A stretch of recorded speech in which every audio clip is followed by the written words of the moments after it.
దావీదు గారు రచించిన కీర్తన 3వ అధ్యాయం. యెహోవా, నన్ను బాధించువారు ఎంతో విస్తరించి ఉన్నారు, నా మీదికి లేచువారు అనేకులు.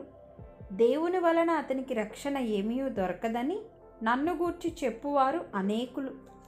నీవే నాకు అతిశయాస్పదముగాను నా తల ఎత్తువాడవుగాను ఉన్నావు.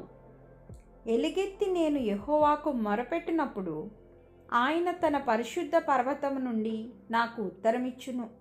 యెహోవా నాకు ఆధారము కావున నేను పండుకొని నిద్రపోయి మేలుకొందును. 10,000 మంది దండెత్తి నా మీదికి వచ్చి మోహరించినను నేను భయపడను. యెహోవా లెమ్ము, నా దేవా నన్ను రక్షింపుము. నా శత్రువులందరినీ దవడ ఎముక మీద కొట్టువాడవు నీవే, దుష్టుల పళ్ళు విరగకొట్టువాడవు నీవే. రక్షణ యెహోవాది, నీ ప్రజల మీదకి నీ ఆశీర్వాదము వచ్చునుగాక.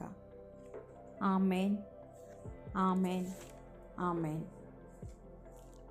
దావీదు గారు రచించిన కీర్తన 4వ అధ్యాయం. నా నీతికి ఆధారమగు దేవా, నేను మొరపెట్టునప్పుడు నాకు ఉత్తరమిమ్ము. ఇరుకులో నాకు విశాలత కలగచేసిన వాడవు నీవే. నన్ను కరుణించి నా ప్రార్థన అంగీకరించుము. నరులారా, ఎంతకాలము నా గౌరవమును అవమానముగా మార్చెదరు? ఎంతకాలము వ్యర్థమైన దానిని ప్రేమించెదరు? ఎంతకాలము అబద్ధమైన వాటిని వెతకెదరు? యెహోవా తన భక్తులను తనకు ఏర్పరచుకొనుచున్నాడని తెలుసుకొనుడి. నేను యెహోవాకు మొర్రపెట్టగా ఆయన ఆలకించును. భయము నొంది పాపము చేయకుడి. మీరు పడకల మీద నుండగా మీ హృదయములలో ధ్యానము చేసుకొని ఊరకుండుడి. నీతియుక్తమైన బలులు అర్పించుచు యెహోవాను నమ్ముకొనుడి. మాకు మేలు చూపువాడెవడని పలుకువారు అనేకులు.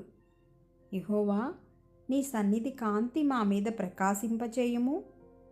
వారి ధాన్య ద్రాక్షారసములు విస్తరించిన నాటి సంతోషము కంటే అధికమైన సంతోషము నీవు నా హృదయంలో పుట్టించితివి. యెహోవా, నెమ్మదితో పండుకొని నిద్రపోవుదును.